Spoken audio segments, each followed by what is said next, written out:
Mike has been active in this area for a long time, and his talk today is essentially, I think, fair to say, Mike, an extension of this kind of work that you've been doing, at least since your book on Reagan and Clinton.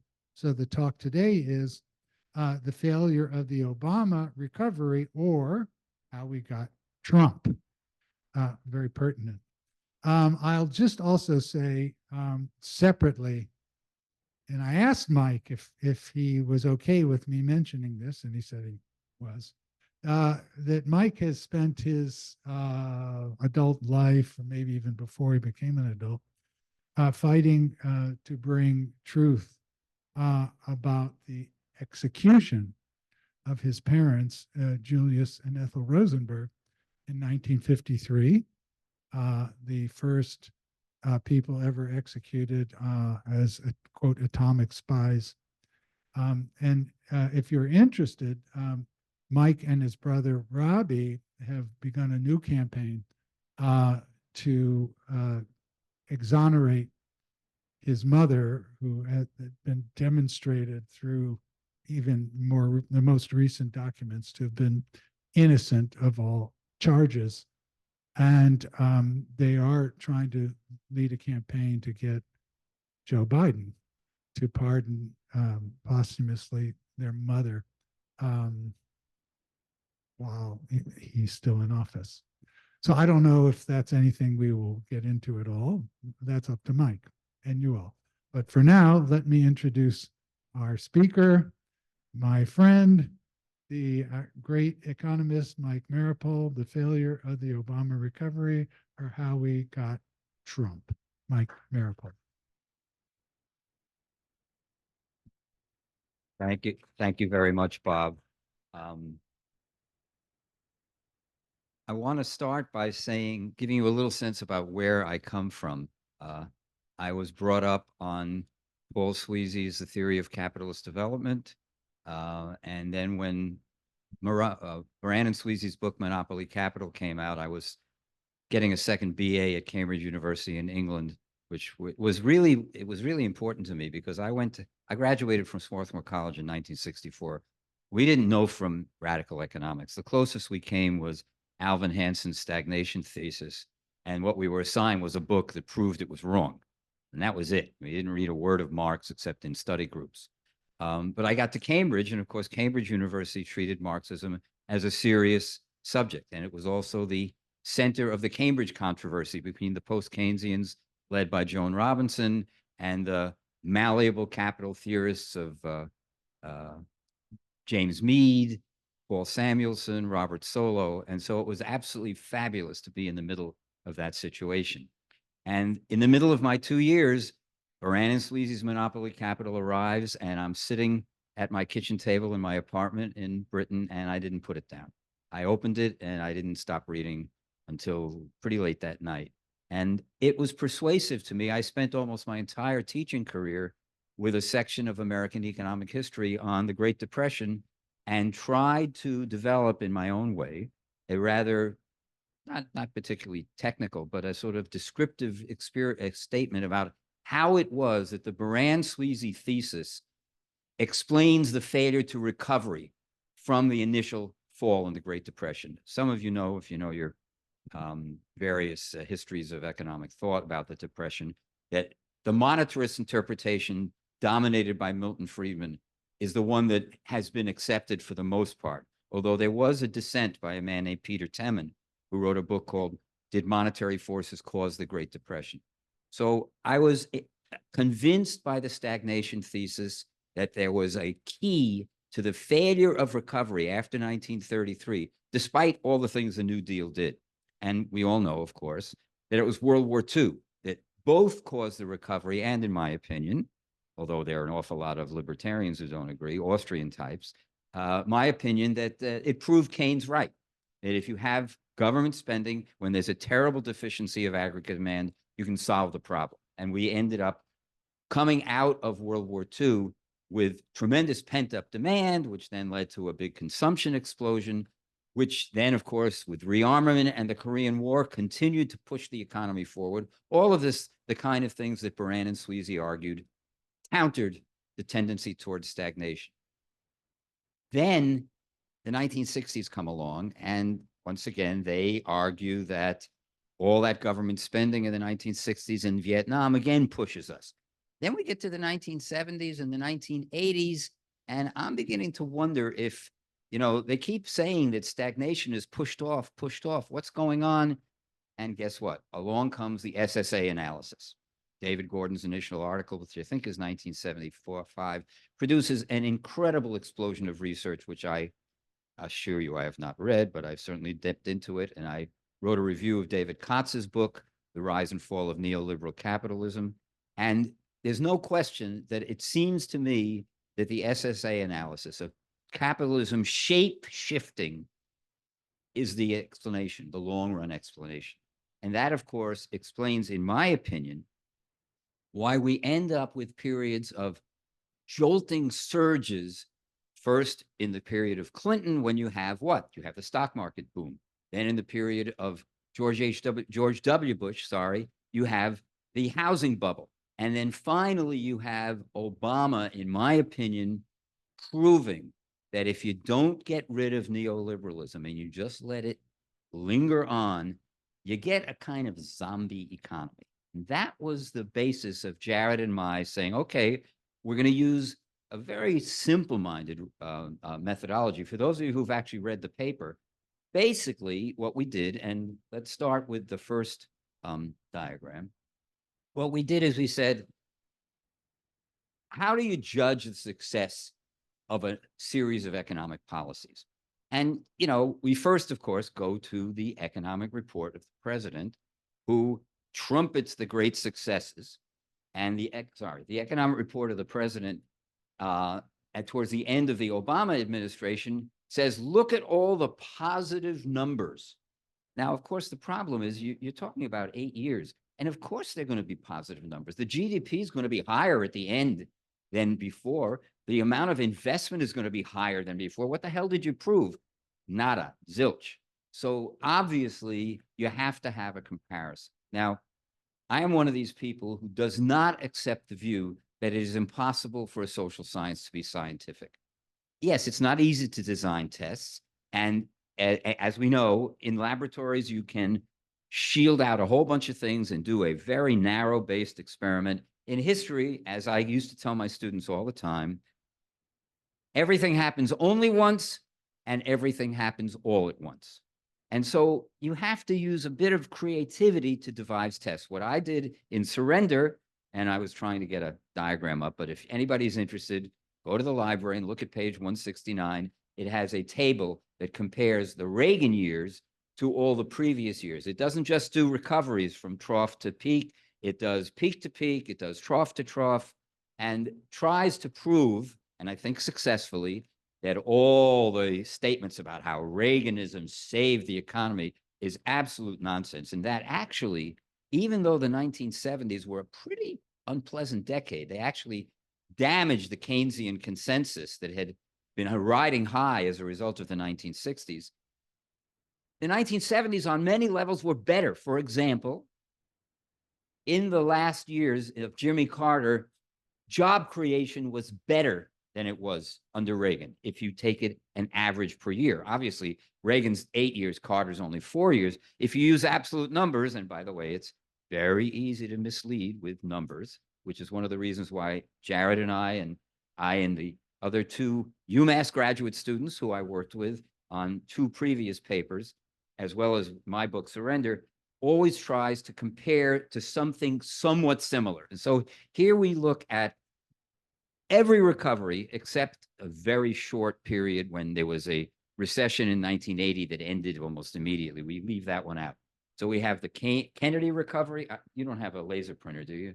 You have a laser printer. My goodness. I don't know if I've ever used one, so watch out. I might blind people. Button in the middle. Okay. Whoa. Oh, yeah. That's the problem. How do I go back? Okay. I'll have to remember. Okay. So you got the Kennedy recovery. All right, I'll just talk about it. Yeah, the hell with this. The Kennedy recovery from 61 to 69, which, and by the way, I don't know, many of you look like you're young. I don't know if there's anybody here as old as me, but when I taught my first class in 1970, people may not believe this. Some of the textbooks were looking at the Kennedy Johnson recovery and they said, is it possible we figured out how to banish the business cycle? I kid you not.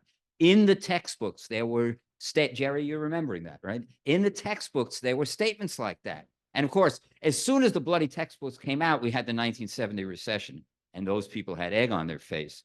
You know, capitalism may do a lot of shape shifting, but there ain't no way to abolish the business cycle. And there you have 61 to 69, 70 to 73. That was a short one. 75 to 80. There was two during the Nixon and then Carter administration. And then the long Reagan one, 82 to 90.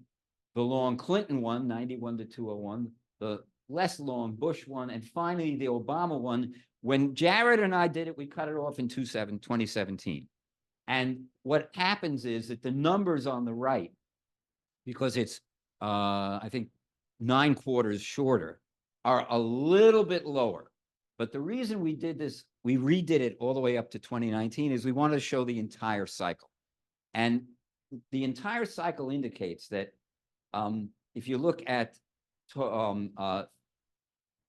reader growth per capita, even with 3 good years and for 17, 18, 19, it's still lower than all the rest. You look at rate of growth of productivity, there was only 1 good year in the 3 Trump years, the 3rd year. By the way, all this is in the body of the paper, which, what? Yeah, but no, I'm talking about the 3 years of Trump. The 3 years of Trump improved these. These numbers were worse in 2017 under Obama. And again, even with a slight improvement, it's still, for the entire recovery, it's really, really lousy. There's a total failure to really climb out of the hole that the economy had been in as a result of the Great Recession. Now, the question one should ask is, how come? What went wrong? There are 2 things going on at once, in my opinion. First of all, the failure of investment to respond, even though there was an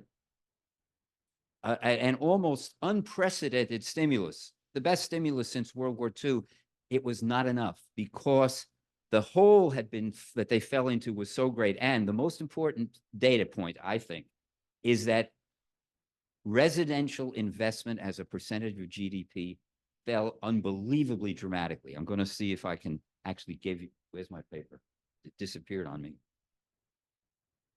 Yeah.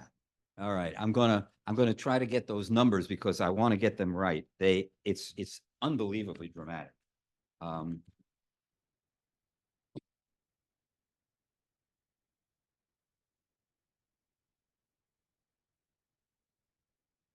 Okay. Housing investment in 2006, before the housing bubble started to deflate, was 6.6% of GDP. Okay. It fell to 2.6% of GDP at the depths of the Great Recession. But the worst thing about it is that even with all the stimulus, it failed to recover. It was 3.9% at the end of Obama's 2nd term. If it had recovered all the way to 6.6%, the total level of investment would have been historically at a decent level, and we wouldn't be talking about the failures of the Obama recovery. So basically what happened is the trauma of the housing bubble expansion and the housing bubble contraction, and also the failure of the Obama administration to make the right kind of aid to people who were stuck in houses that they couldn't afford. I think those 2 are, if we're going to look at one thing, but I don't believe there's only one thing, it's the failure of housing to recover, which means it's the failure of the Obama administration to take steps to make sure housing would recover. The next one, of course, is the usual thing that Keynes himself recommended up 10 years ago, and in my opinion, which was proved by the Great Depression, ending with World War II, and that is, let's do the colorful diagram. This is what Palgrave calls the fiscal impetus. And I'm so sorry, I keep ruining your view. Maybe I better go over here. 2009 is the first year of when the Recovery Act is passed. And the Recovery Act has a significant impact. The blue is the Recovery Act in 2010. But remember, the Recovery Act has sunsets. The Recovery Act, it's a perfect example of the failure of politics to respond to economic necessity. Bob, I don't know if you were part of that group that produced the very, very strong recommendation. We met in like December of 2008, and we were trying to tell the Obama administration, you've got to go big. You've got to have $1 trillion. You've got to have $1.5 trillion. Anything less is just not going to work. We also made a recommendation that they try to set up something like the Pecora Commission that was set up during the Depression. Anyway, who the hell were we? We're a bunch of, misfits, and there may have been a couple of names on our group like Jamie Galbraith, but basically, Tom Pally, are they going to listen to Tom Pally? I don't think so. Result was that they basically succumbed to the deficit hawks among the Democrats. That was the thing that was so awful. They had 60 bloody votes, but they succumbed to the deficit hawks among the Democrats. The proposal that they made probably wasn't big enough, and they shrunk it. Of course, the Republicans said it's got to be 100% tax cuts. All spending increases are nothing but wasteful. I remember one big deal they made. We're going to reseed the National Mall.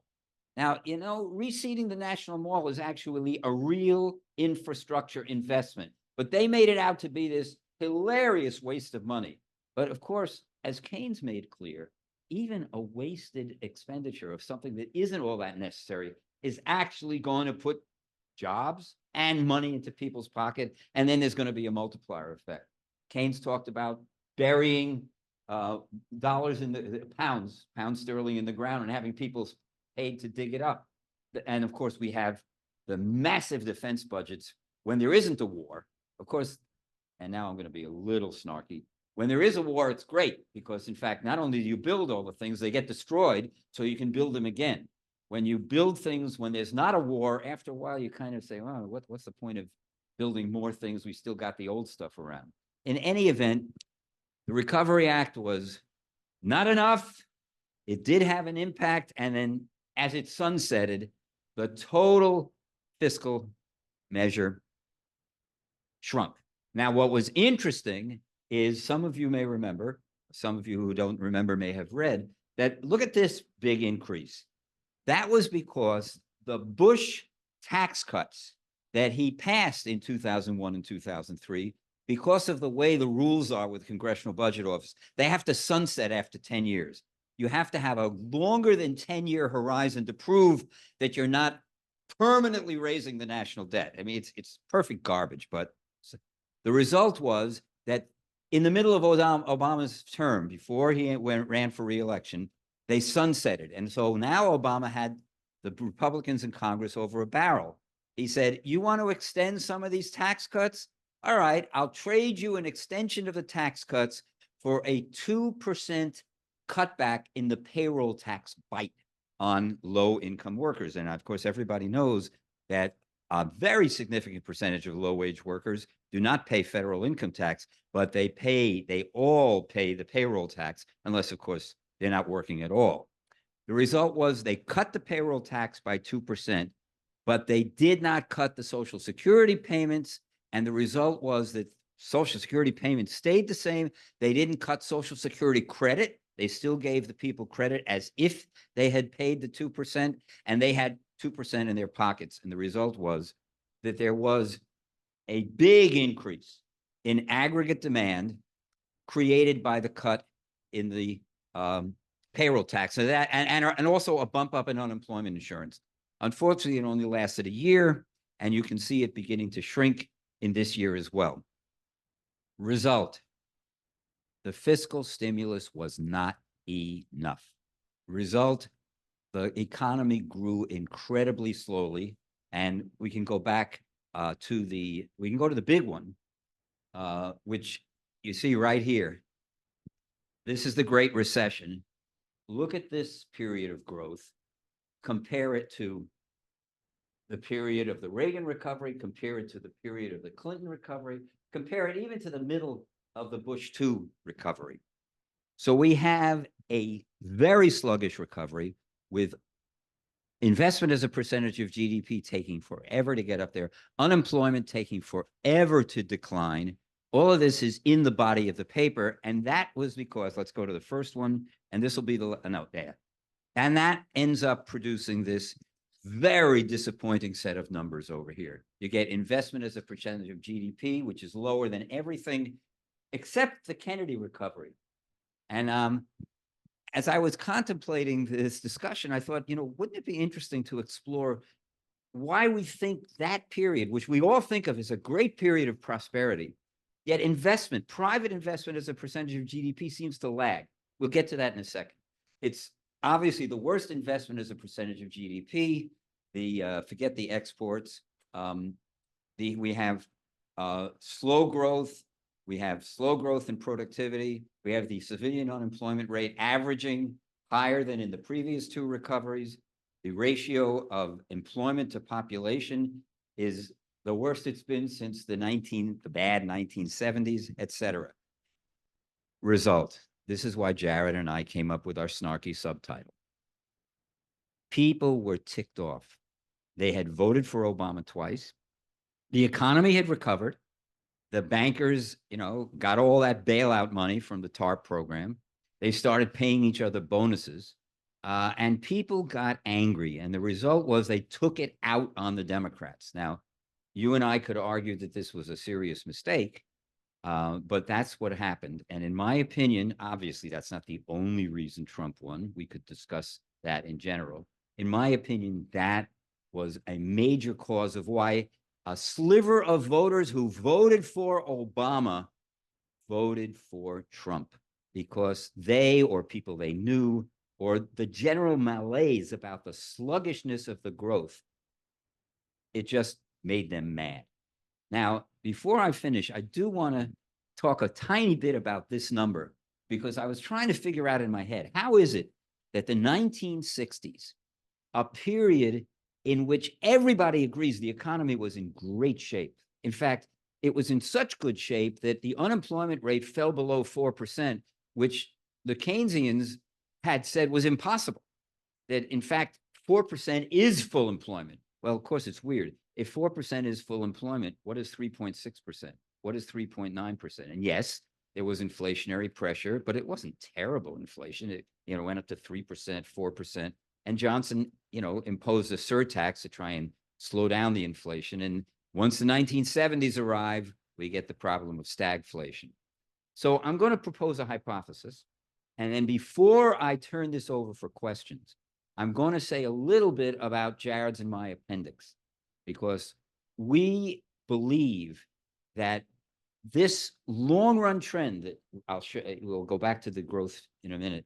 That long run trend is really an example of the failure of neoliberalism. The fact that the economy was, in our opinion, in pretty good shape from about 1946 into the late 1970s. And then that system produces the political result of Reaganomics and everything since then, and neoliberalism, and it changes the long-run growth trajectory of the economy. There's so many long-run problems that we discussed in that appendix. But let me give you my hypothesis. I'm going to suggest, look at the number for productivity growth, 3%. 3% productivity growth for an entire decade. Now, by the way, what these means is these are averages. If you tried to use rate of growth, you'd immediately run into the problem of compounding. A longer recovery would look better than a shorter recovery just because of compounding. So instead of doing the rate of growth per quarter, what we do is we take the total rate of growth and we divide it into the average per quarter. And I've done this with Carlos Liard Morienti, who I worked with earlier, and with João da Silva, Paula, who's another graduate student at UMass, and then Jared, who now is, I think he's chair of the Department at Southern Connecticut State.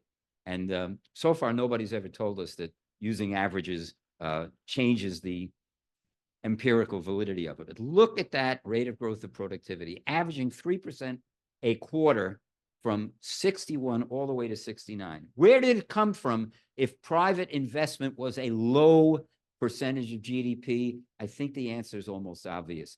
That was the massive rearmament that the Kennedy administration introduced. Defense spending as a percentage of GDP shot up to something like 6% before the escalation in Vietnam, because Kennedy had complained that Eisenhower was failing the economy.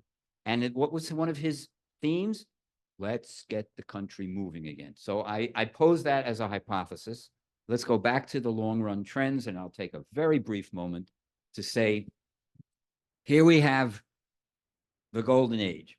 And the golden age, you could say, ends about here. And then we have a very, very dynamic and unstable period. And then from that time on, look at this. Now, Ben Bernanke said, this is great. This is the great moderation.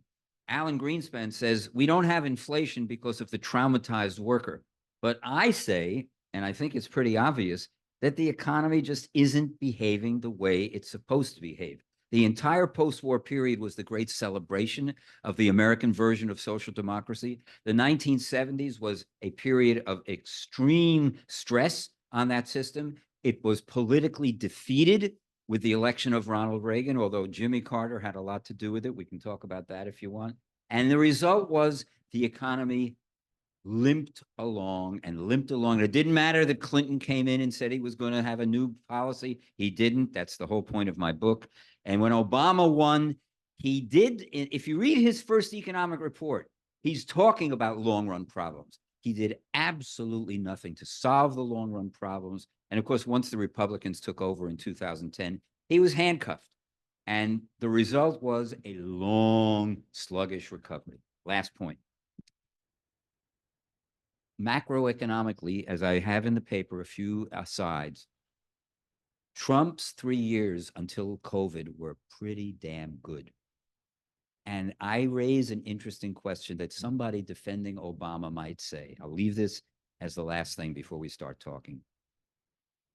Obama and a defender of Obama might say, yeah, okay, the recovery was slow, but look at how long it lasted. And imagine if there had been no COVID, maybe they had reached the long run trend of growth without interruption. The kind of thing the textbooks were talking about in 1969 and 1970, maybe the Obama, by luck, obviously he didn't do it on purpose, had stumbled on the solution to the business cycle. Sluggish, slow, painful recoveries that last and last and last. So I've left you with a couple of hypotheses and a couple of questions. I hope a number of you had a chance to actually read the paper, may have some questions. I'll turn it over to you now. Now, how do we work this? Do I repeat the questions? Another mic. Fantastic. Okay, that's the end of my presentation. It's up to you folks now.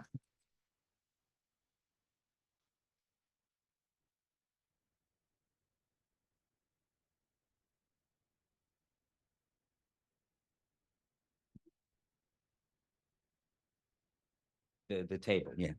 Okay. So one of, obviously when we're doing all these ratios as a share of GDP, when all these things are going down, something is going up because it all adds up to 100%.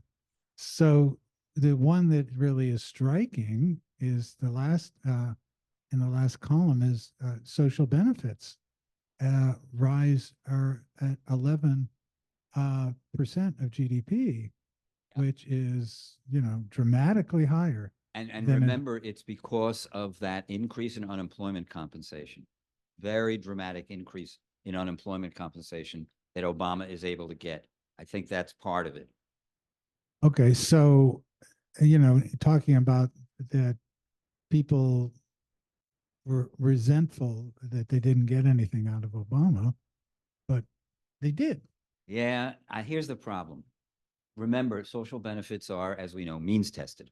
And the result of that is that people who don't qualify for them, actually, it makes them angrier to see people that seem to be getting ahead of them online. I think that's part of the politics of it. You're 1,000% right. For those who received the improved social benefits, they were obviously not going to complain. And they may have been the shock troops that elected Obama in 2012, despite all the attacks on him. But I think that you could make the argument that since social benefits are to a large extent means tested, that you're going to see a lot of people resentful. Now, that doesn't apply to unemployment insurance, right? In the early years of the recovery, when unemployment was very, very high, the expansion of unemployment compensation, the extension of how long they lasted, played a major role as well. And let's face it, Obama did get reelected in 2012. So he must have done some things right. But I hear what you're saying. What you're really saying is, how come people are resentful when they're getting more? And I think that's a More in legitimate social question. benefit on average. Um,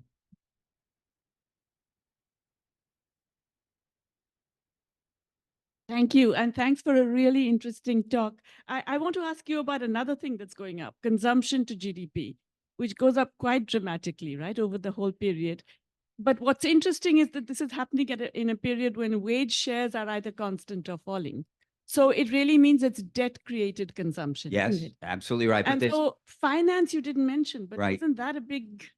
Well, Yeah. there's no question that the whole period is a period of financial explosion, which is, of course, why we get the financial meltdown. But what is very interesting, what I found, and I think I even put it in a note added in this year, is that debt, personal debt as a percentage of GDP, fell as a result of the financial meltdown, and it didn't go up. It sort of leveled off. And so in other words, we cannot say that there was debt pressure on people the way there was debt pressure on people during the Bush W recovery. What I would argue is the explanation for that number is exactly what Bob's talking about, the rise in social benefits. Because remember, transfer payment increases have their impact on consumption, right? They don't have the multiplier effect of government actually building a road or building a building, which produces a product as well as a multiplier effect. It's nothing but a multiplier effect. And that multiplier effect shows up only in consumption. So to the extent, if you remember that other diagram with the colors, that there's a big increase in social benefits, big increase in transfer payments, that translates into rising consumption. I would think that is, but I hear what you're saying. It, under normal circumstances, you might say, okay, once again, consumers are taking on a lot of debt. In fact, the numbers show that they didn't. There was a big reduction in the ratio of outstanding debt. And of course, it's obvious because a lot of people defaulted on their houses. The banks got very, very tough about making new loans. And so the debt to GDP ratio actually fell for most of the Obama years. I think some of this is memory. Somebody who's got the internet, they might be able to find the exact numbers. Yes, sir. For the Obama years, my memory. Okay. Yeah, that works. So if my memory is correct, the U.S. economy was doing better than the trading partner. And in the earlier time periods, the 60s and the 70s especially, U.S. is doing well, but Germany and Japan and the other trading partners are also doing extremely well. Yeah. And By the so- way, we can see that right here in the Reagan years. Look at that ratio of negative net exports to GDP. Definitely true. The period beginning sort of in the mid to late 1970s is when we get permanently switched from a net creditor to a net debtor nation.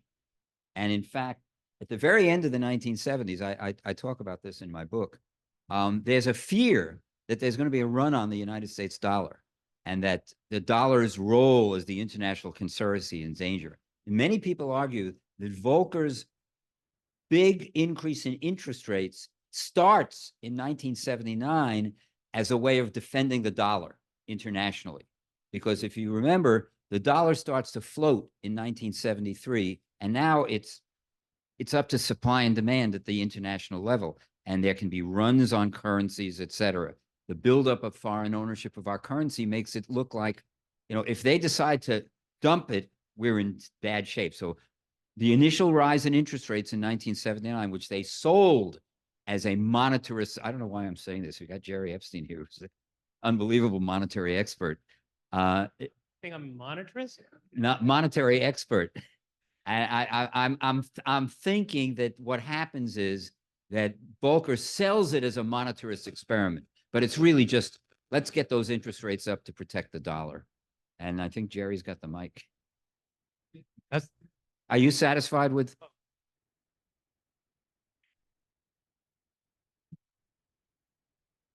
How does the relative growth rates between the US and trading partners, where does this play in terms of your explanation of the causality of the slowdown? I mean, if your trading partners are doing better than you are and they're growing, they have more money, you can sell them more stuff. Pre-1975. After that time period, the US is doing much better than trading partners. I mean, growth was slow here, but it was even slower in Europe. What's So you're interesting buying is the stuff from them and not 1980s so. is a period where even free trader Reagan decides that we need some serious protectionism. Some of you may remember the voluntary restraints. Japanese voluntarily cut back their exports to the United States because Reagan, though he was a so-called free trader, he actually increased protectionism more than his previous predecessors. And I think part of that was there's this grave fear that the United States is losing competitiveness.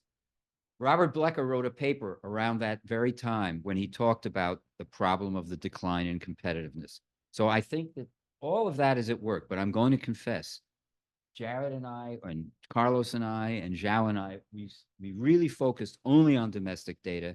So we did not investigate that other question. And that's, I would argue, as you're suggesting, potential weakness. If you're going to write a comprehensive story about this, then you better be looking at what's happening with our trading partners. And I'll admit, I don't have that up here. And we did not do that. And it is potentially another part of the explanation, another brick in the building blocks of the explanation. So I agree with you. And I don't have an answer, to be honest. so Michael, yeah, thank you for this very stimulating and interesting presentation. I think what you're arguing is certainly plausible, but let me offer an alternative conjecture. First of all, there's a lot of evidence that recessions associated with financial crises are deeper and last longer than recessions that are not associated with financial crises because of all the damage that they do to the balance sheets and so forth, bankruptcies and all of that. So, and then there are those who've argued, and I'm sure you wouldn't disagree with this, that the real hollowing out of the industrial sector resulting from Clinton's policies and neoliberalism, the trade, NAFTA, and all of that, which preceded this, also had a very negative impact politically on voters who ultimately turned against the Democrats and still seem to be against the Democrats. So an alternative explanation of this phenomenon, rather than it being a secular stagnation, which is plausible, is that it's the result of a previous period of neoliberalism and the hollowing out of the industrial structure from trade policies, and then the financial crisis itself, which really undermined the economy, and as a result, required a much bigger stimulus if you're going to have it occur faster. So I'm just wondering how you would distinguish between your story and the story that I just told. Well, I'm going to argue that my story, which hinges on the failure to have a large enough fiscal stimulus, accepts your argument about the causation and then says the only way to solve it would have been a much bigger fiscal stimulus. The fact that there wasn't a bigger fiscal stimulus meant that the long-run trend created by the financial crisis, and I argue particularly on the decline in the housing investment. That, I mean, the numbers, I mean, maybe I'm being a little, sort of simple-minded. The numbers of the investment in housing as a percentage of GDP going from 6.6 to 2.6, and then in almost 8 years, slowly getting up to 3.6. That seems to me to be at least the surface phenomenon. Now, maybe the financial crisis is the reason for it. I would think the reason for it is that a lot of people are sitting in houses that they still can't afford, but they decided not to move. And then there's a lot of people who defaulted, leaving a tremendous stock of unsold houses. So why the hell would anybody build new houses? And whether or not that is caused by the financial crisis or it is a major effect of the financial crisis that then causes the failure of private investment, which of those things is right, it almost doesn't matter if the solution has to be government spending as a percentage of GDP has to be significantly higher. Whatever spending there was during the Great Depression was clearly not enough. The result was World War II did it. Oh, by the way, we have an analogy. What happened during the COVID recession? Congress unanimously, and Trump signed the biggest stimulus package in history, and it worked. And particularly what worked was the expanded child tax credit, which Bob gave me the right numbers last night. I had this wrong number, which cut child poverty in half in 1 year. In other words, the Biden first year policy that started in Trump's last year, because if you know this, McConnell in the Senate wanted to spend money, but he needed a unanimous Congress, which then led Pelosi to say, okay, here are all the baubles we're going to hang on the Christmas tree that we want. The only way you get unanimous vote is to vote for these things. And the result was a tremendous increase in protecting people who were unemployed, protecting the poor from the bottom falling out. And the result was we had a significant recovery. In fact, we had such a dramatic recovery, it resulted in inflation. So I would say compare that to what happened under Obama.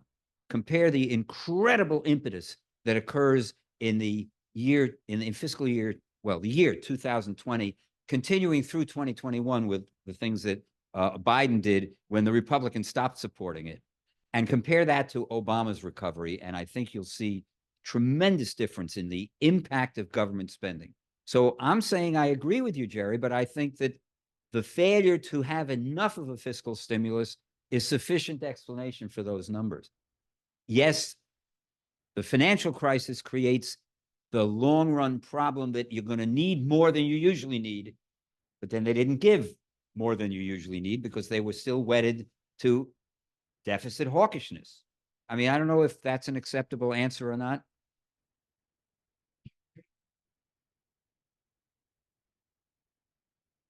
Oh, great. Go ahead. Dean can wait. Okay, I just wanted to say what you say makes sense, and I agree with that.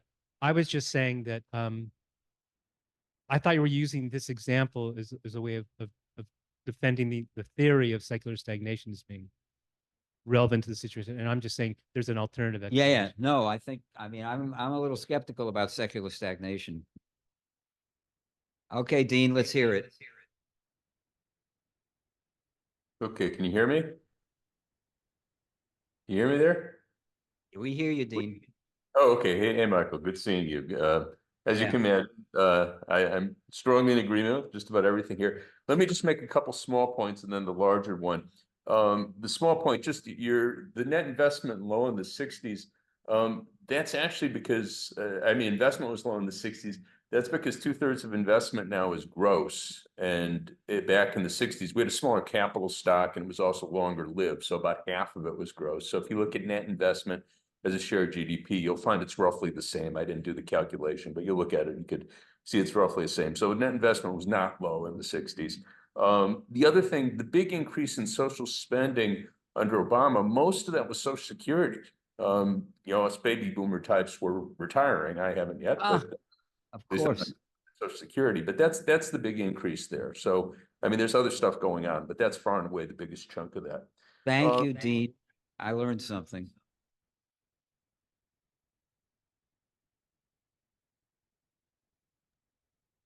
Are you Okay. done, Dean? Well, I was muted for a minute. Maybe I'm shut. I'll be quick.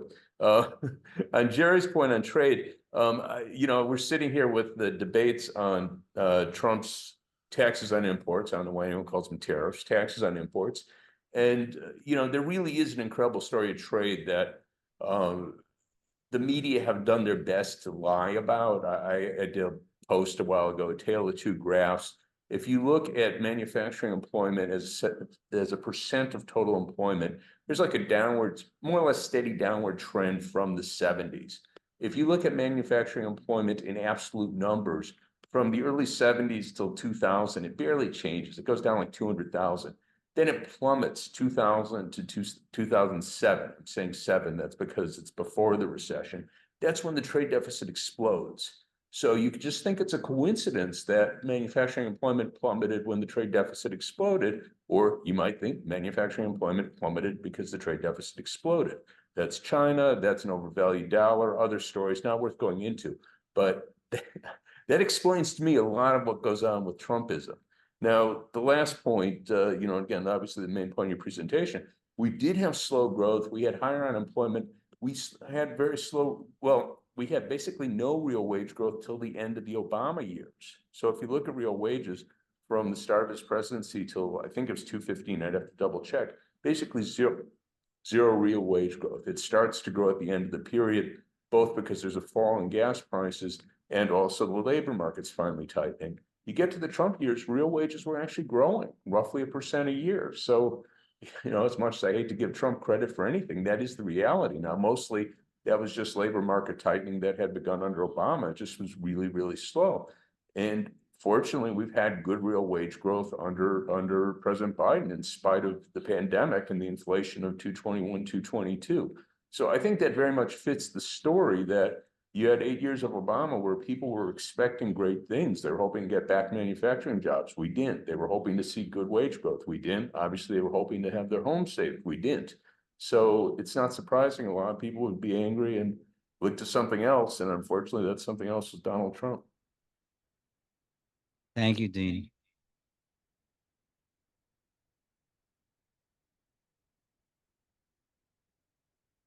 Thank you, Michael. That was really nice. I wanted to make a comment, a couple of comments here. One is, it's distribution of not the aggregate data we have up here become very important. And as a comment, Jerry, I think if we need to move away when we think about secular stagnation as just a decrease in GDP, because, for Braun and Sweezy, what it is sorry. Yeah, I'm just not holding it close enough. But what secular stagnation is in Braun and Sweezy is a shift, a needed shift to get growth rates, not necessarily just a decrease. So that can either go into the sales effort, government spending, or financialization, and you may or may not get growth rates, but you will see major shifts in distributional issues between, as a comment that was made behind me, profits and wages. We see wages go down. And whether or not, Bob, whether or not people are getting a benefit from Obama, their real income is going down or not Or recovering. flat, Right. Flat during the so-called recovery. And so one last comment, if I can remember it, which is the debt ratios. We hit a new record level of household debt. Household debt's going down, but other types of debt begin to go up, and we re-hit a record level of debt, I believe, in 2013, if my memory serves me correct. So that's during the Obama years. And I would like to ask Michael, can you expand on, because that capacity utilization rate at the bottom, precipitously going down, is really important to the lack of recovery during these years, along with, of course, Well, that's financial. that's the long run issues. stuff that Jared and I actually referred to in our appendix. There is a long run trend that is probably the most significant indicator of it is the decline in capacity utilization. I mean, except for this bump in this period, we see it declining throughout the entire period. And that is an example that if you were going to build on the stagnation thesis, capacity utilization would be one of the indicators. If I remember correctly, in the appendix to Moran and Sweezy, when Joe Phillips actually tries to measure it, and I think this is also in the various John Foster iterations of the theory of monopoly capital, the idea that the rise in potential surplus, that the indicator of that is the capacity utilization rate. Because in fact, if there's a rise in potential surplus, you don't see it, right? You have to see a hint of it in other statistics. And Joe Phillips says that's one of the most important. So you've hit on a very important piece of evidence, evidence trend. How are we doing?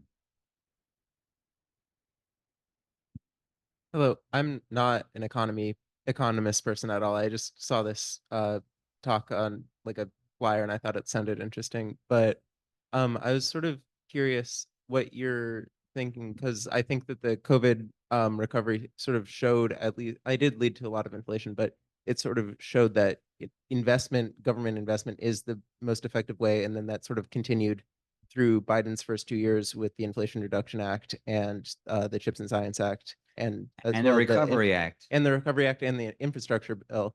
So Biden has put a lot of money into the economy, which I personally feel is one of the reasons we've had sort of such a good recovery. But I think that the fruits of those labors might pay off in the next 4 years. But do you think that, and I feel that Trump is completely sort of rejected neoliberalism, at least as he talks about it. And then I think Kamala, I was more comfortable with Biden's sort of pro-labor position. I don't know where Kamala really stands, but like sort of she talks at least not fully neoliberalified, for lack of a better word. Mm. So do you think that the pandemic recovery has sort of shown, as well as around the globe, there's a lot of like leftist leaders who have sort of Except that in many places in the globe, they were beaten back, like yeah, but Teresa in Greece, unfortunately. Lopez Obrador in Mexico, Lula in Brazil. There's a whole lot of leftist people who have sort of recently, Yeah. And then the question is, what kind of policies are they going to be able to yeah, to actually make? That's always the problem. I mean, I'll give you an analogy from way back when. Francois Mitterrand came to power in France in like 1980 in a coalition with communists. This was going to be a social democratic on steroids policy. And he introduced tremendous macroeconomic stimulus. The result was the franc fell against all foreign currencies, and he had to backtrack within a year. It was an incredible, to those of us who wanted to see something like it happen, it was an incredible disappointment. Now, the beauty of the United States is we don't have that same kind of international pressure. And so the Biden recovery has been a great recovery. And I agree with you.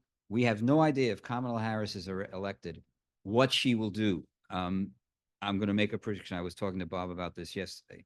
She has a lot of billionaires behind her who want her to do as the first thing to fire the head of the FTC, because the head of the FTC is a pro-labor, pro-consumer person who won't take guff from the various giant businesses who have been ripping our people off for decades. That will be a test. That will be an incredible test, even before she comes into office, if she wins, which is one of the reasons why it's a sad thing that Biden had to drop out, because we knew his policies. And I think if he had not had to drop out, and I sort of agree he should have, the labor movement might have been whole hog for him, even those that have a lot of members who are pro-Trump, because they recognized who he was. Kamala Harris, they're able to play a game. So yes, you raise some very interesting questions. I do not have answers. I was a little encouraged that she chose Tim Walz over Shapiro in that regard, but I don't know if that says anything. Yeah. But my question is that, do you think that going forward, there's sort of a rejection of Milton Friedman type, like free market, like full like globalization, make everything NAFTA-ified? Or it's an interesting. Trump is obviously talking a good game about international trade. The question is, what will he actually do? Mhm. And some of the things that he's proposing would be terrible, but on the other hand, he would have to get it through a Congress. In Trump's 3 years, the only policy he did was that very regressive tax cut, which didn't do any harm, but it certainly didn't increase investment. All it did was it made the distribution of income even more unequal, which of course is the whole point of neoliberalism. Neoliberalism is less interested in growth, and you can see the growth numbers, and much more interested in getting the rich back to where they were before the Great Compression, which occurred up through the 1970s. I mean, yes, there's been criticism of Piketty, Saya, Zuckman, but basically, and as somebody who doesn't know all the ins and outs, I think they're basically right about long-run distributional trends. And those long-run distributional trends were really upsetting to the rich and the super rich. You know, the 1970s was a period where they said, oh, this is we're sorry. We're not sharing as much as we have been sharing in the past. We're going to get our share back. And boy, did they do that for the next, up until today.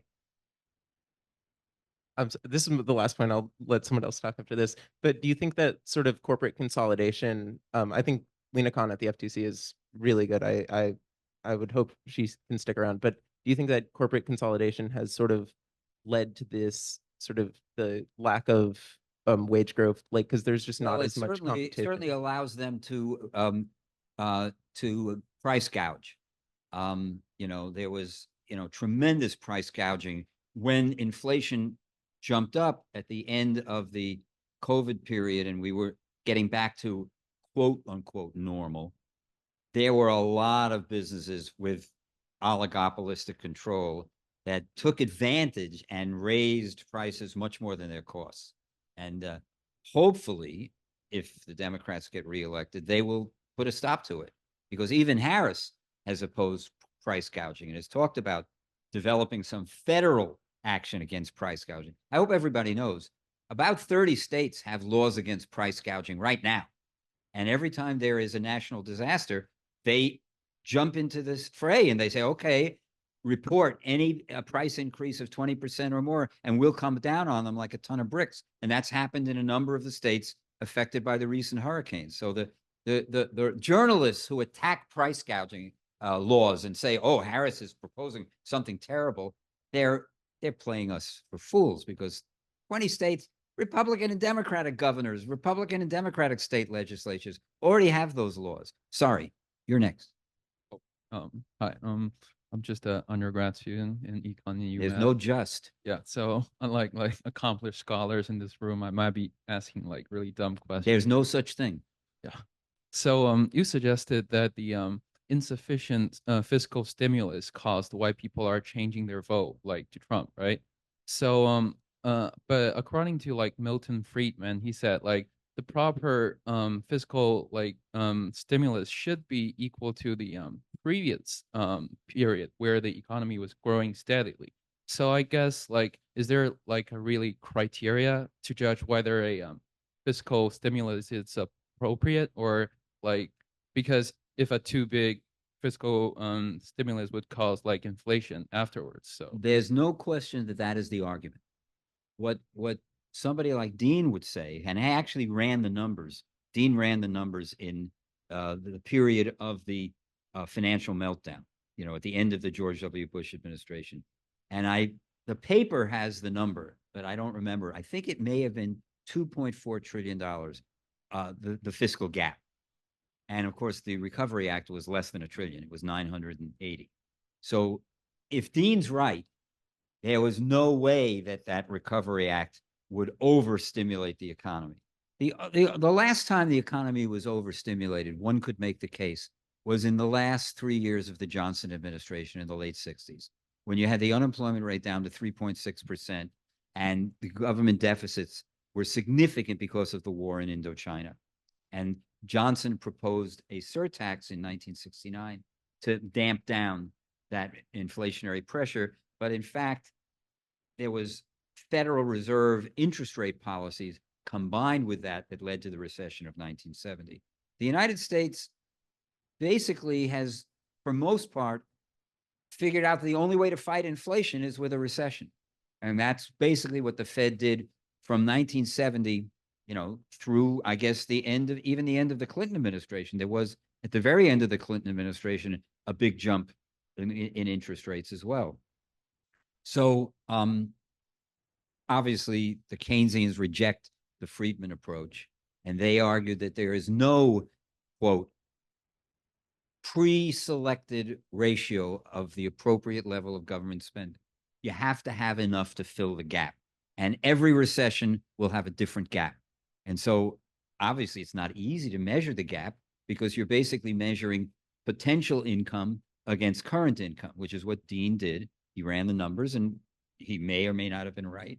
There might have been other people who did something similar at that time, but many of us used that as it was the basis of some of the recommendations this group made at the end of 2008 that the Obama administration, of course, ignored totally.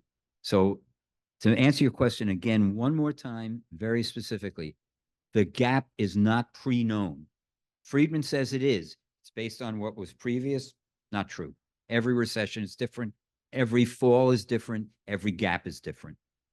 I hope that was clear enough. Yeah. Thank you. Thank you so much for your presentation. My question is basically regarding, in your initial comments, you mentioned the social structures of accumulation approach. Yeah. And David Cott's book, The Rise and Fall of Neoliberal Capitalism. And I want to understand, like, how does your interpretation compare with his interpretation? Because for him, the crisis in 2007, 2009 is a structural crisis of this neoliberal social structure of accumulation, and the period coming after this crisis is like this period of reorganization of the class relations, and it could be a long a period of crisis and a recreation of a new social structure of accumulation. So how do you think, because it feels to me that your argument regarding the fiscal spending has this business cycle approach of like dealing with the crisis, but how do we address this if this is a structural crisis? Well, you're 1,000% right. I think David would disagree with me. He would probably say that no matter what Obama did in terms of fiscal crisis, if he didn't do something dramatic, such as the kinds of reforms that occurred during the New Deal, et cetera, it's not going to do any good. It doesn't matter how big the fiscal stimulus is. I suppose I'm a little more of a short-termer. You know, I would have been very happy to have Obama try to, maybe double. In fact, Jared and I make a suggestion to the very end of the paper.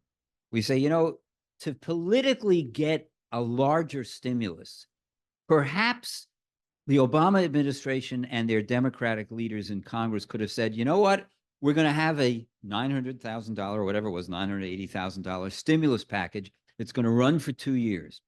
If in 2 years, the unemployment rate hasn't fallen and the CBO does not predict that the economy will grow at a faster rate, then all of these numbers get reappropriated for the next 2 years. And since usually that kind of stimulus would get the economy moving more quickly, it is conceivable that even the deficit hawks, I'm dreaming, of course. It is conceivable that even the deficit hawks would have said, okay, yeah, we'll go with this short-term thing because within 2 years, we're pretty confident the CBO will predict that we're out of the woods. And they would have gotten another 2 years of stimulus for the price of one. Now, would that have flown? Maybe not. But at least they could have proposed it. They could have said, hey, we're hoping this is going to work in 2 years. But if it doesn't work in 2 years, let's have an insurance policy. And the beauty of that is you pass it in 2009, the Republicans take over in 2010, but they only have the House. They can't repeal it because the Democrats still had the Senate for another 2 years. So we proposed that as something Obama could have tried, which of course he didn't, because his whole point was to assuage the deficit hawks. So to go back to your, I apologize, I'll do this as quickly as I can. To go back to your long run point, I think David would agree with you that I'm much too much of a short termer, and that whatever Obama did, if there's no real reform such as occurred during the decade of the New Deal to create a new SSA, then nothing would have happened. He might be interesting to have him look at, was Trump groping towards a new SSA a kind of a more repressive, pro-business SSA, which is one of the choices at the end of his book, was Trump groping towards that because Trump himself knows nothing. But wonder what David would do looking at Project 2025. Is, in fact, that would be a great question to David. Is Project 2025 promising a new SSA, one of these repressive pro-capitalist SSAs? Certainly not one going in the correct direction. But yes, you're 1,000% right. And, you know, I should probably send David this paper and say, okay, David, hit me with your best shot. How are we doing? Hi, Michael, thank you. Pleasure. I'm just a Chilean. And I see so many elements here. Yeah, sorry. That I've seen growing up in Chile. Under Pinochet. You know, I did my PhD in Chile. I was there for the election when Allende won, but I was not there for the coup. So I see so many elements that repeat. When you were talking about, you know, putting money in the ground and making people recover that, we had that during the dictatorship. You know, people they used to call them the astronauts because they were turning the earth around. They, you know, they were sent with shovels to make a hole, and then another crew coming to fill the hole, just to give them enough Make work. correct. But you know, I see the authoritarian traits. I see, you know, the connection with Trump. I see, you know, people mad about, you know, policies. And how do you see these? I mean, history repeats itself. It rhymes. It rhymes. I love it. And so how do you see these affecting, you know, the U.S. policies, of course, affecting the global South in regarding not only the economy but the political Well, environment? there's no question that Trump is going to do the best he can to reduce the escape valve. There is an escape valve from the global South, and it's not just in the U.S. If you think of the escape valve from North Africa and the Middle East, I mean, these are people who are risking their lives in the Mediterranean. In the global South coming to the U.S., the Central Americans are risking their lives when they go across Mexico, and then they're risking their lives in the desert. I don't know which is worse, but both, they're all terrible. But Trump's whole approach is going to be to try to shut off at least the United States as an escape valve. And of course, who's his favorite European? Orban of Hungary, who has already shown how to put a barbed wire fence around all of Hungary to keep out those Greeks and all the rest of the people that he sees are less human than Hungarians. I mean, this is a long run problem, and it's going to be exacerbated by the climate changes, the weather changes, the harvest changes, what's happening to agriculture. You know, that is, to my way of thinking, and I know I'm a real utopian about this, that is why there really needs to be non-authoritarian governments in the countries that are going to be receiving these people. And most of the time, the people who are coming are the kind of people you want. You know, I just did a radio commentary about Springfield, Ohio. And in Springfield, Ohio, the reason there are all those Haitians there is that the businesses of Springfield were dying for workers. You know, the population of Springfield, Ohio had shrunk. The whole, you know, talking about the decline, the industrial hollowing out. Well, there's some industry coming back in a number of places, and that population had shrunk. The businesses were clamoring for people. They sent out a call, and Haitians in the country with TPS mostly came and answered the call. They've been welcomed by the local people in Springfield. Springfield is recovering. The population decline of 20,000 has been reversed to about, you know, maybe 15,000 have come in. And yeah, of course, there's adjustment issues, but they are not the kind of issues that J.D. Vance and Trump is talking about. They're just making up stuff to cater to the worst in the rest of the people. And that's just a microcosm. The United States, France, all those countries in the first world whose population is not growing. I think Native American, I'm talking about native born Americans, not Native American people, but the entire people who are born in this country, their birth rate is negative. It has now turned negative. The only reason our population is going is immigrants and immigrants' children. And we need those folks. We need those folks to staff all the jobs. So Trump, Project 2012 and its treatment of immigrants, both within the country and out of the country, is one of the worst things. And if you'll let me indulge for half a second, I like to do this. I said it last night. I like to say it because I wish the guy would sue me.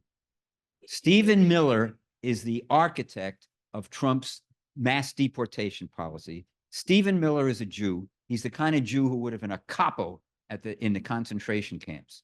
And I said it once online and I got seriously criticized. And I said, I don't care. I mean, his family hates him too. And Trump has nothing. Trump is too stupid to do this. Stephen Miller is smart enough to do it. If he's elected and that thing starts, it'll be all on Stephen Miller. I apologize. That was a little bit of a digression, but it was fun. And, you know, I'm hoping that Chile is able to bounce back because there's a great sort of surge of pro-democracy within Chile, but there's been a, you know, they rejected that constitution. So who the hell knows what's going to happen? Yeah. How are we doing? How are we doing for time? Are we good, Bob?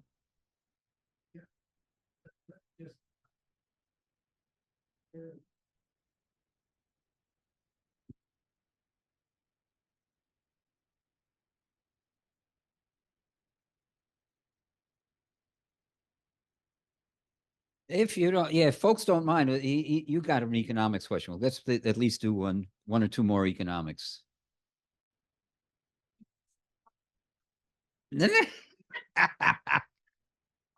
Come on, Dean.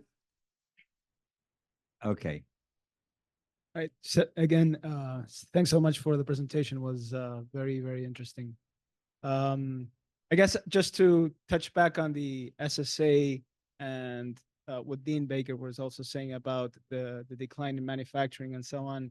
I was wondering how, if you could be, I mean, you touched upon this, but if you could be a little bit more specific about what this means for labor organization in terms of what it was during Obama and how that sort of helped Trump and how you see that in terms of what Biden's policies have been and whether Trump will be able to, what kind of, if Trump wins, yeah, but I mean, yeah, I mean, I'm trying to ask, you know, it would really be a sort of full onslaught attack, particularly since, you know, we've seen an uptick on labor, dock workers strike and so on. Yeah. So, well, the most important thing is the PRO Act. The PRO Act is before Congress. It's a way of making it easier to join unions. It's a way of increasing the penalties for companies who have used all sorts of tricks to defy basically the National Labor Relations Board. One of the keys, and I don't understand why union leadership is not doing a better job of this. Maybe Sean Fain is in the UAW. Trump appointed viciously anti-labor people to the NLRB. The NLRB was basically pro-business under Trump. And Biden is appointing the right kind of people to the NLRB. And that changes things all over the board. That's the first thing. The second thing is there is indicator that there's a very high percentage of people who are working who say, if given a chance, we would like to join a union. And now it's on union leadership. They have to go out and organize these folks. And they have to win those elections, which sometimes they don't win. The other part is that there's a lot of possibility for unionization in places that haven't been unionized before. Amazon warehouses, baristas at Starbucks. In fact, what would be fabulous, given that Starbucks is this giant national thing, is to have a union that is organizing at all the Starbucks, all right, as opposed to location by location, because the claim is, well, no, Starbucks doesn't employ them, the local people employ them. Nonsense. Those kinds of things. Uber and Lyft, organizing the drivers in Uber and Lyft. I mean, there's all sorts of things that can be done. It requires creativity. It requires hard work. But it can be done. There's no question that that's a fertile area for it. If Trump is reelected, he will probably go back to appointing terrible people to the NLRB. The PRO Act will be dead, and unions will be on their own. That doesn't mean they couldn't do it on their own. Let's face it. The union leadership, the union surge in the 1930s, before there was a Wagner Act, was on their own. You know, they sat down in Flint and they were ready to be killed by the National Guard if the governor had refused, had called them out. I mean, it was that kind of desire to join a union and get a contract. Workers need the same kind of strength to do that, and it's not easy. There's no question it's not easy. I mean, I was at a private college. We were thinking of trying to organize a union, and the Supreme Court ruled that faculty are management. I mean, that's why private colleges and universities can't organize, because the administration is able to say, no, they're not workers, they're management. Whereas at least at UMass, it's clear that the legislature sets the tune, and so that you can organize in public universities with public schools. Okay. I don't know if that was an answer, but that's the best I could do. Go ahead, Dean. Go ahead. Okay, can you hear me? Can you hear me? Can I get a nod? Can you hear me? Anyone here hear me? Now we can hear you. Okay, so I was just going to say a word, because I have talked obviously with some of the Clinton people, you probably have as well, but Jason Furman, if you talk to Jason Furman, Larry Summers, I'm sure others would tell you the same story. They say, oh yeah, we all know. Now, keep in mind, Larry Summers is the world champion of cover your ass. But, they'll say, we all knew you needed more stimulus, but you weren't going to get a bigger package through Congress. And to be honest, they may well be right, so, nailing it down to another 5 billion, 10 billion, maybe. Could they've gotten, something like what I was saying, maybe 1.6 trillion for 2 years? Almost certainly not. I shouldn't say almost certainly not. My biggest beef with what they did, given the constraints, was that after they passed the stimulus, Obama quickly said, now we're going to pivot to deficit reduction. So he basically closed the door to further stimulus. And what struck me, if he had me sitting there, what it was said was, well, this is a great start. It's possible we'll need more. And he really made that very, very difficult. And as you pointed out, they did get a little bit more. They did get the suspension, the 2 percentage points off the payroll tax for 2 years. Good thing. It was a really good thing. But it was very hard for him to turn around and say, oh, we really understated it. And that I think, that really reflected the views of people like Summers, who really didn't believe, that they needed more. Had other deficit hawks, Geithner, had other people around him. And I think that was really the big crime, because again, they may well not have been able to get a significantly larger chunk in that original request, but they could have tried to leave a door open for future stimulus, and they didn't. By the way, Dean, what's interesting about this is that when Jared and I presented this paper at Hofstra, the discussants said exactly that. And they, in fact, gave us chapter and verse about why Obama could never have gotten a bigger stimulus. Our argument is twofold. First of all, the reason why the stimulus wasn't big enough is almost irrelevant to the fact that it wasn't big enough, because we're trying to explain the nature of the recovery. On the other hand, I do think that there's no question that Obama could have argued for more and then compromised, as opposed to starting with less and then negotiating with himself to get the thing lower. So I would think that and your point is very well taken. Once it was passed, he could have said, listen, I hope this works, but I fear that it's not enough and we have to be ready to do more. I 1,000% agree with you. And I think part of it is, I don't think Obama felt confident in his own understanding of economics. He let the experts talk to him. I think that may very well be the case. And he just chose the wrong set of experts. There were plenty of people. Jared Bernstein was, Biden's advisor. He could have had Jared Bernstein at the top of the heap, and he could have put, somebody like Jason Furman advising Biden, but he didn't do that. Are we done? Yeah, go ahead. So 2 remarks. I think this conversation about Summers is very useful. I think so. I'm not sure if I heard you say he did or he didn't. I think Summers wanted a 1.6. Excuse me. Summers did not want a $1.6 trillion deficit. Summers' best macroeconomic estimate was that $1.6 trillion was needed, and his gut told him they could get 0.8 trillion, 800 billion through Congress. Now he's a trained macroeconomist. He is not a trained political scientist or political fixer. So he was really it was really deeply professionally inappropriate for him not simply to say, you know, my best macroeconomic estimate is 1.6 trillion is needed. That's the first remark. Second remark is I think that this is, I'm convinced by almost everything you put up here. I think we need a little bit of a theory of kind of the perfidy of the Democratic Party. Why over and over again? And you kind of start feeling like Charlie Brown with the, you know, Football. with kicking the football. Which is probably dating me. But yeah, so there needs to be a theory. It's not just the Democratic Party, because you also see it in Blair's Labor Party. You also see it in the Dutch, the Portuguese, the sort of social democratic parties of all of those countries. I think you need kind of a not necessarily a full-fledged SSA theory, but some kind of theory of where did the social democratic parties go so wrong. Well, I think let me answer this, because I actually have been screaming and yelling and complaining about this since at least the 1980s, when the Democrats went after Reagan for deficits. Demonizing the budget deficit was originally a Republican right-wing talking point. When Kennedy came into power, he had a way of accepting deficits that were okay, because what he said is, yeah, it's a measured deficit, but it's not a full employment deficit. If the economy gets to a recovery because of this tax cut, the deficit will disappear. It was kind of a sleight of hand that sort of prefiguring the sort of the sleight of hand of supply side economics, that deficit will pay for itself as if it's a full employment deficit.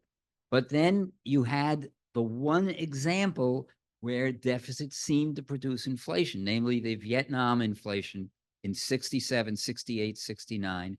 And I think from that point on, the right wing decided that the way to cut government spending was to forget about arguing about the specifics, but to just talk about how government deficits have all these terrible, terrible impacts.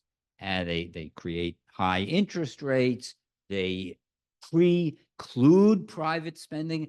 If you've read Milton Friedman's Capitalism and Freedom, he argues that every time the government spends money on something useful, it doesn't add to the GDP, it subtracts the private investment alternative. His example is government libraries. He said, if there were no government libraries, you think that there wouldn't be private investors building libraries? Therefore, every time the government does something useful, it reduces private investment dollar for dollar. Bullshit, obviously. But that's the argument that's used. Then there's the investment will decline because of rising interest rates, because of government spending. That's one of the things in my book I do, by the way. The Reagan deficits, no evidence of crowding out whatsoever. I've got some basic numbers in there as well, if anybody was interested in looking at it. In fact, there was a full book edited by Rudolph Penner called The Great Fiscal Experiment about the Reagan deficits. And 3 economists from the Congressional Budget Office looked at 81 studies of the impact of the Reagan deficits. And they got, I don't know, more than half found crowding out. About a third or a third found no net impact, and about a quarter found positive impact of the Reagan deficits. And I'll mention one other book, Robert Eisner's The Misunderstood Economy, where he has a section on how real is the federal deficit, and he makes a very interesting point. When the federal deficit goes up, inflation erodes the value of the assets that the people who lent to the federal government is. So the inflation actually cuts the real value of the federal deficit all the time. Most people ignore that.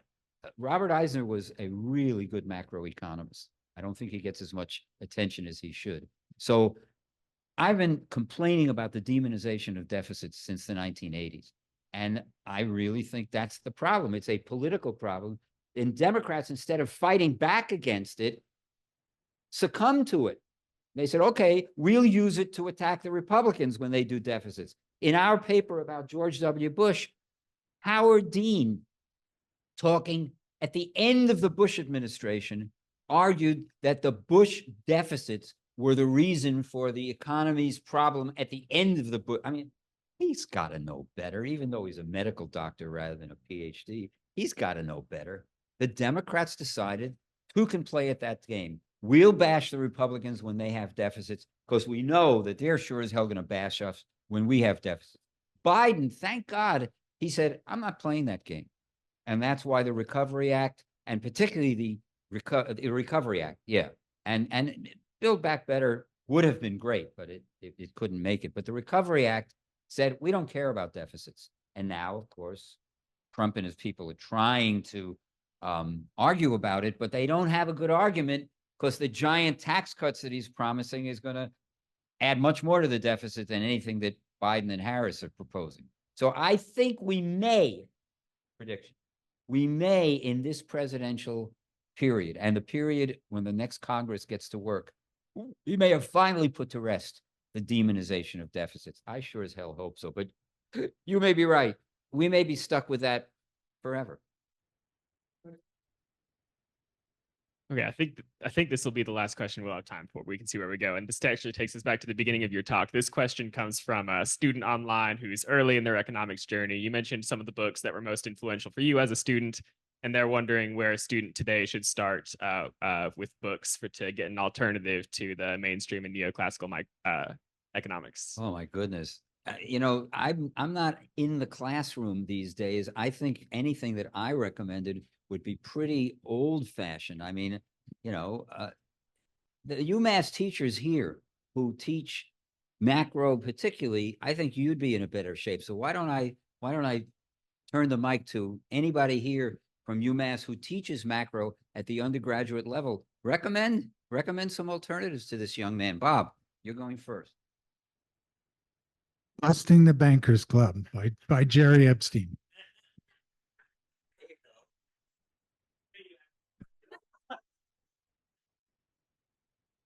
Well, I mean, the one thing, I mean, I don't know. I mean, textbooks, I actually think Howard Sherman and I did a pretty goddamn good job in Principles of Macroeconomics, Activist Versus Austerity Policies. Very basic. We give them the basic, you know, Keynesian and pre-Keynesian stuff. But then we go into Howard Sherman made his career on channeling Wesley Clare Mitchell. Wesley Clare Mitchell is the guy who measured business cycles in the turn of the century into the 1940s. He's the reason the National Bureau of Economic Research measures business cycles. He had a way of breaking every business cycle into phases. And Howard's son, Paul, who is a computer whiz, did Mitchell cycles for everything from Kennedy up through the present. And in our text, we actually do that. And I think it would be fascinating for somebody to look at that. I don't know what kind of adoptions we've had. And it's only macro. We didn't bother with micro. A little bit if you want to talk about your, yeah. So as I mentioned, people might not have heard at the beginning, Michael has an entirely different political project, which is around the case of his parents, a notorious case of the Rosenbergs who were executed in 1953 as atomic spies. And Mike and his brother are now working to exonerate his mother. Yeah, I'm not going to do a skinny on the case. You'd have to go look online, but there's stuff online. You go to rfc.org, which stands for Rosenberg Fund for Children, my brother's organization. And there's all sorts of stuff there about the case itself, some summary stuff, as well as the Exonerate Ethel campaign, which we did in 2016. We collected 55,000 signatures and we went to the White House and had it delivered.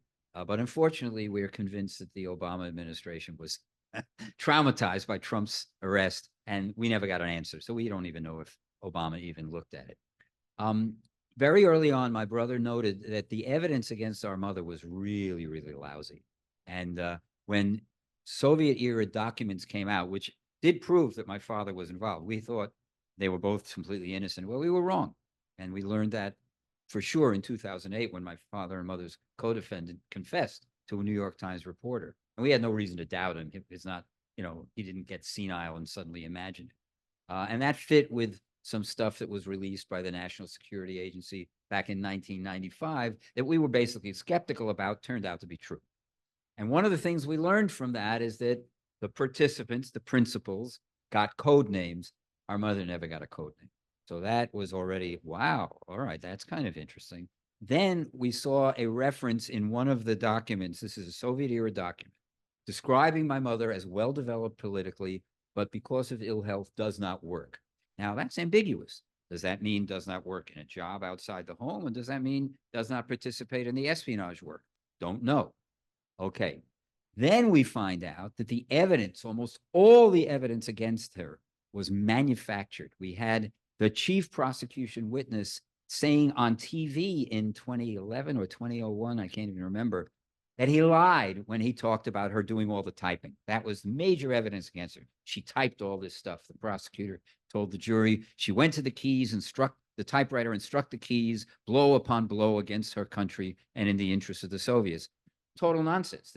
We have grand jury testimony when neither of them say that she did any typing. Then they change their testimony. And now this guy, decades later, goes on TV with a beard on, by the way. Nobody knew who he was. And he said, oh, I committed perjury because I sleep with my wife, not my sister. And when my wife changed her testimony, what was I going to do? Call my wife a liar? By the way, it was the horrible, execrable, I'm trying to use that horrible word, Roy Cohn, who went to this guy, he was the chief prosecution witness, and your wife just said that your sister did all this typing, and you've been telling us that you never talked to her about it. Are you going to call your wife a liar? He said, no, I'm not going to call my wife a liar. And he changes his testimony. We don't know this until the 1970s, and we don't know that he admitted lying until 2000. So the evidence against her was perjury. And this information in the Soviet era documents was suggestive. Well, hard to believe. I actually waved it around last night.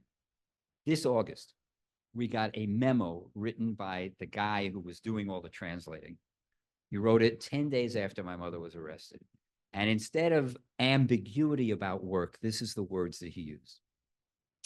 Knows about her husband's work, but because of ill health, does not do the work. As far as I'm concerned, that's a smoking gun. And we're using that. We had a press release. There was an article, an AP article that was all over the country, translated into 7 languages in Europe. And we hopefully will have a good Bloomberg article coming out on the 25th. And we're very busy trying to line up, an interview here, an interview there, trying to get some experts to testify. We have the petition campaign again, which has like 2,000 signatures, but we hope to get a lot more. And anybody who's interested, just go to rfc.org. You can click on it and sign the petition. And if you want, you can even take a picture with a sign that says, I sign. And they put that on the website. We had the support of a member of Congress, Jim McGovern, who's working very hard to try and get Biden to see us and do something about it. It's a little complicated, Bob. You can't get a pardon. If you get pardoned, that means you're guilty.